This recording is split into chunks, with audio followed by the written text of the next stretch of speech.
Hello and welcome to our IC Engines Lab video presentation. My name is Oyinbibi Kalabari, and with me I have Peter, Selena, Sunny, and Brian. So first we are going to introduce this lab, and just to give a little background, we are to determine the system parameters and control of an internal combustion engine, and we're going to do this by first the engine functions follows by intaking air, injecting air with fuel, pressurizing the air/fuel mixture, and igniting the mixture, pressing down the piston, turning the crankshaft to create an upward rotation. The objective of this experiment is to characterize the mechanical properties of the engine and to create a work/energy model of the system. For the experimental setup, weeks 1 were conducted with the head off, as seen in the right figure, and then weeks 2 and 3 were conducted with the head on, as you see in the left image, to allow air injection, and also we adjusted the different flywheel masses as indicated on the figure as well. For the testing plan, week 1 focused on determining the mechanical properties, specifically the geometric properties, with the head off and air injection also off. Week 2, we put on the head, but we kept the air injection off, and this allowed us to characterize a full 4-stroke cycle. And then now we are currently in the limbo between week 2 and 3 as we began to model our output with the simulated combustion with the head on and the air injection enabled as well. So due to all the moving parts and the changes to the head of the piston between the weeks, it's very important to calibrate the setup every single week. As you can see here, the force transducer is on the right attached to this metal arm. During the engine running, there's no weights attached, but for calibration, there are weights attached to the left to get the initial. Here's the calibration setup for week 1. Here are our results. This was pretty expected. The calibration equation is seen with a 0.7 gain and about a 0.3 intercept, which means there's a slight torque reading at 0 voltage. Into week 2, there was a slight change. The gain increased as well as the intercept, and it still had that same intercept at 0 voltage. To compare the two, you can see they're quite different from week 1 to 2 with a gain increase of 60%. Below the plot with the two equations, we have the uncertainty values for the calibration of the gain and of the intercept, and they are not within the uncertainty bounds of each other. So this was a very important step. As you can see, it changed from week 1 to week 2. In terms of our progress for week 1, we needed to determine the IC engine mechanical properties. So the specific setup we used was having the head off and the air injection off. And the procedure we followed was we accelerated the engine from rest with 4 flywheels at various different RPMs. And we repeated this setup with 1 flywheel as well. Now, our specific objectives were to calculate the work, specifically the work from the motor and the frictional work. And then from there, we were able to calculate the angular velocity, the frictional torque, and the moment of inertia. So here's our data for angle versus time. We were able to numerically differentiate this to find our angular velocity. This was our torque versus time data. Essentially, to process this data, we binned the torques into 10-degree increments and then averaged the torque across each bin. Then we plotted against the incremental angle position, and we were able to numerically integrate the torque with respect to angle to find the work. So this was our whole curve, and the work from the motor is the angle under the curve. And this can be broken up into the work to accelerate the flywheel along with the frictional work.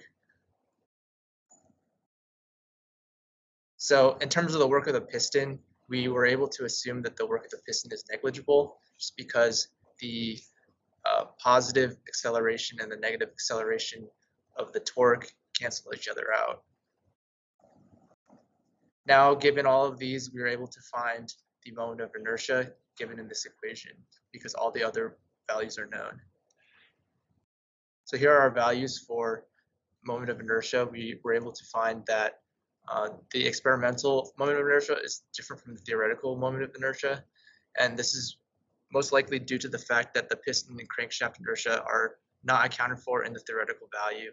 Furthermore, the work of the piston may not be negligible, and there are also many other unmodeled effects that are not accounted for. In terms of the relationship between torque and angular velocity and inertial versus angular velocity, we found that the frictional torque is dependent on angular velocity. However, we assume the frictional torque to be constant moving forward, mostly because the variation in the frictional torque is very small.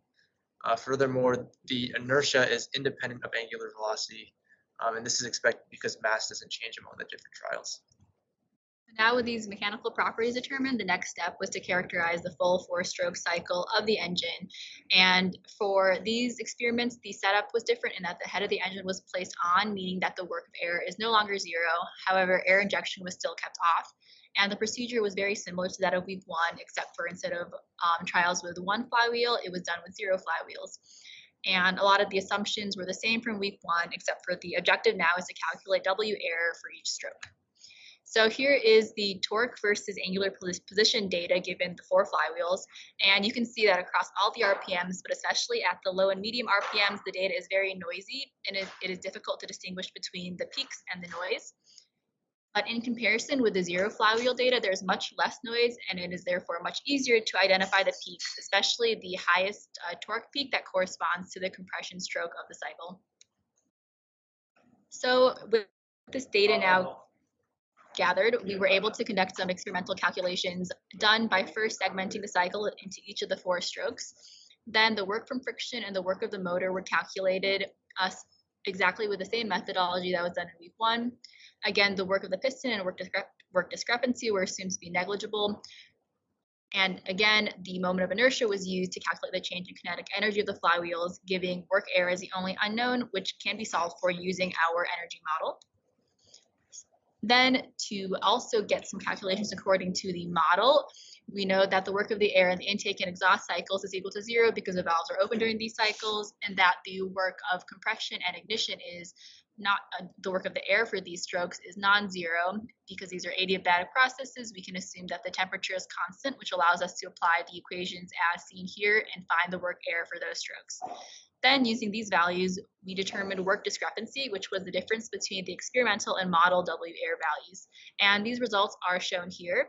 So you can see that the magnitudes for work air for the compression and ignition strokes are around 22 joules, which are much larger in comparison to the values determined experimentally. And this is especially large compared to the uncertainty of our model. So the uncertainty propagated from the various measurement devices we use, like the Elvis board, devices like calipers, electronic masses. And you can see that the uncertainty of the work air is only about half a joule, whereas the discrepancy is almost 20 joules.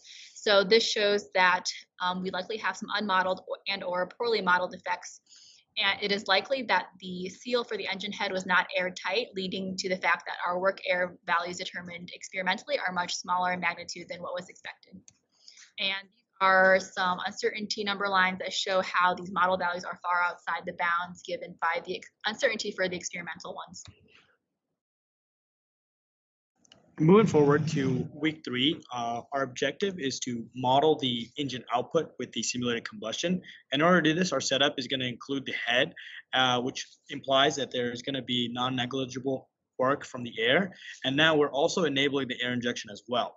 And our procedure for this process is going to start by starting the engine at high RPMs and then lowering the RPM until right before the engine stalls so that we have the best resolution for collecting our data. And then we're going to use that data to calculate work output of the engine, and then we're going to repeat this with the air being injected at various angles to find the range that gives us the maximum work. And this will allow us to calculate various experimental measurements, including the angular displacement, the motor torque, and the flywheel mass. And we can use those to calculate work from air and then also the work from discrepancy. And we can compare that with the uncertainty of the motor. And the expected results from this are that we hope that the work energy modeling equations are equivalent or at least similar to the experimental results for each of the 4 strokes. And ideally, if there is a discrepancy, the uncertainty of the work air is less than the work discrepancy, because that would imply that our sensors are good enough for these measurements. That is all. Thank you so much, and go Jackets.